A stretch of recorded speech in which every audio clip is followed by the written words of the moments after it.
Okay, it's the 15th of May, about 1:40 in the afternoon. I just got off Sequester, where I've been doing a little work. Monday I came over to test run the engine and couldn't do it because the batteries were a little too flat. So I put a battery charger on for Monday and Tuesday and yesterday. And yesterday afternoon, I did test run the engine. Started right up as usual. Just, two cranks and fired up. But I've known that I had a raw water or seawater leak since last fall. And I thought I might have fixed it. But what I did was yesterday I set my camera up to show the back of the engine, which is where I thought the leak was, and no leak, but I did see water dripping in under the engine in a little video I shot. So that was an issue. There we go. And so today I came over and looked the engine over, and I was pretty sure that my seawater pump, which pumps seawater up through the heat exchanger and then back out through the exhaust, was leaking. So I set the camera up to show that pump and restarted the engine with fresh water running through the system. And guess what? As you can see, seawater pump is leaking. Now, the seawater pump isn't a big deal to rebuild. It has one seal and two bearings. Just have to press the shaft out, which is pretty easy to do, and put the new bearings and the seal on and put the shaft back in. So now I need to go home and order the parts that I'm gonna need to do that. Yesterday, when I thought that maybe it was leaking, I looked up the parts that I'm gonna need, and I thought, well, I'll just put a new pump on it. Not gonna happen. Westerbeek, it's a Westerbeek engine, wants $1,500 for a new seawater pump. And it's just an impeller pump. It's not a big deal. It is made out of bronze, but still $1,500. And they want $300 for a rebuild kit, which consists of a new impeller, a new seal, two new bearings, and two gaskets.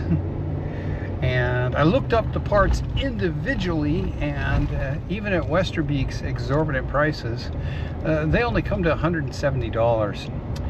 And I checked today, and I have an impeller, so I don't need a new impeller.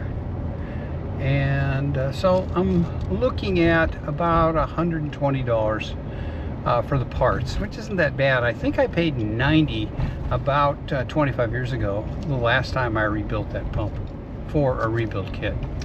I can get a rebuild kit. It's a different brand. It says it's a replacement, but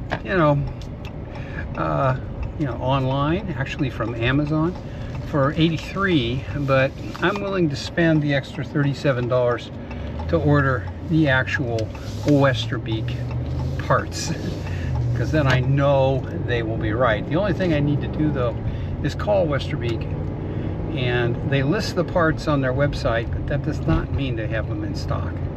So if they don't have them all in stock, I'm going to order the aftermarket kit, and which I know they say is in stock, and I should have it sometime next week. And it'll take 3-4 hours to get the pump out of there, rebuild it, and put it back. So that's the plan right now. Rebuild the seawater pump and put the rebuilt pump back in. And then at that point, the boat should be ready to launch. I might do a little bit more work on the seams up on the foredeck, where I cut the deck out and record it. I did a quick job of filling them with thickened epoxy today, but we'll see. I might I'll have a look at them, see if I got everything, and if I didn't, I'll mix up some more thickened epoxy and go over it again. But anyway, that's where we are right now.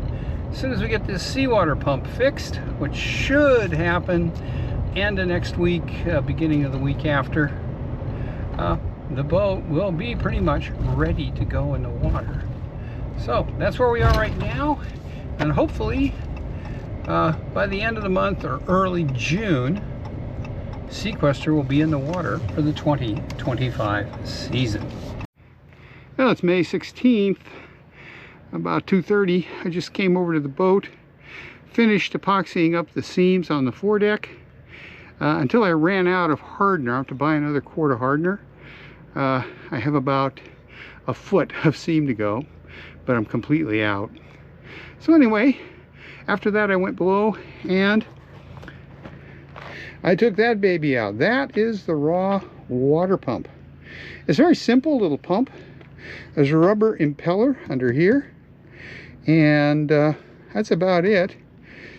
There is a seal and two bearings, and what you do is take this plate off. Those screws are tight. It's been years since I took them off, and so I've got them sprayed with penetrating oil right now. And once I get those out of there, I'll pull the impeller and we'll put it on some blocks of wood, tap the shaft out, and then replace the bearings and the seal, put it back together. Pretty simple job. Once I get the impeller out, it should be about a 20-minute job. In the end, I opted for an aftermarket Sherwood part because it turns out this is a Sherwood pump. Even though it says Westerbeek on the engine, it says Sherwood right there on the pump. I'm gonna see if I can read the pump number right off. I can't, but it's on there somewhere. And I ordered a kit for this Sherwood pump to rebuild it. Westerbeek wanted $327 for the kit, and Sherwood via Amazon came to $87 with tax and shipping. So a little cheaper for the same components. So anyway, Westerbeek wants $32.50 for the bearings in there. There are two of them, and $50 for the lip seal that keeps it, which is what's failed, so that it leaks. Anyway, I'm gonna spray that with penetrating oil and let it sit over the weekend. These are brass screws, so they're kind of hard to get out. They have to get loosened up. I'm probably going to give them some heat and a little more penetrating oil, and then hopefully they'll come out okay, and I can put it all, take that impeller out, and then rebuild the pump. So this is what Westerbeek wants $1,503 for. It's a very simple little impeller pump. It's mechanical. It is driven by the engine right there, and very simple pump. I turned it. It's very hard to turn with the impeller in there, but it turns smoothly. I don't think the bearings are shot, but I have new ones, so or I will on Thursday have new ones, and I will replace them. Okay, so that, let's see if I can get some light. That is where we are right now in terms of this last, hopefully last mechanical project on the boat before we launch it. And hopefully this one won't be too bad. I have rebuilt this pump before, about 25 years ago, and it only took, you know, about 30 minutes.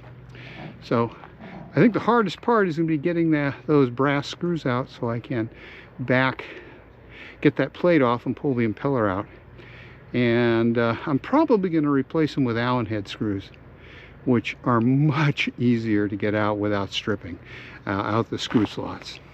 So anyway, that's where we are right now. And over the weekend, hopefully I'll get this thing taken apart and be ready to reassemble it. I am shooting video of it as I take it apart. And you know, I shot video to show the orientation on the engine. And so that when I put it back together, it will go on right, and it will go on in the right orientation. Okay, that's it for this project for now. I will show the rebuild of the pump when I get the parts. Thanks for watching.